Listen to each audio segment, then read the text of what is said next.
இடராத பாதங்கள். நீயோ பாலகனே, உன்னதமானவருடைய தீர்க்கதரிசி எண்ணப்படுவாய். நீ கர்த்தருக்கு வழிகளை ஆயத்தம் பண்ணவும், நமது தேவனுடைய உருக்கமான இரக்கத்தினாலே அவருடைய ஜனத்துக்கு பாவ மன்னிப்பாகிய ரட்சிப்பை தெரியப்படுத்தவும் அவருக்கு முன்னாக நடந்து போவாய்.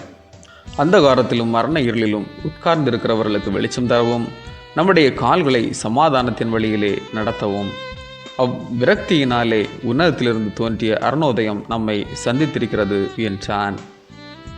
லூக்கா 1:76, 77, 78, 79. ஆசாரியனாகிய சகரியா யோவானின் பிறப்பை குறித்து பரிசுத்த ஆவியானவரால் நிரப்பப்பட்டு உரைத்த தீர்க்க தரிசனம். இயேசுவுக்கு வழியை ஆயத்தம் பண்ண அனுப்பப்பட்டவர். ஜனங்களின் பாவத்தை கண்டித்து உணர்த்தவும் இரட்சிப்பை மக்களோடு உணர்த்தவும் யோவானின் பணி இருக்கும். பாவ இருளிலும் மரண இருளிலும் காணப்படும் மக்களுக்கு இறை வெளிச்சம் காட்ட அனுப்பப்பட்டவர்.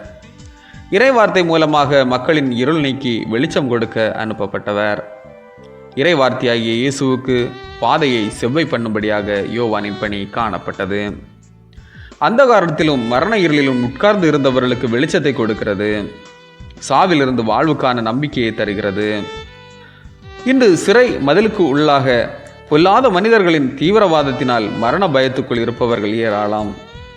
பவுல் சிறைக்குள் இருந்த ஒனேசிமுவை வாழ்வுக்கு நேராக கிறிஸ்துவின் அன்பினால் வழிநடத்தினார். நற்செய்தி தடுமாறும் பாதங்களை இடராமல் வழிநடத்தும். ஆமேன். இந்த நாள் உங்களுக்கு இனிய நாளாக மலரட்டும்.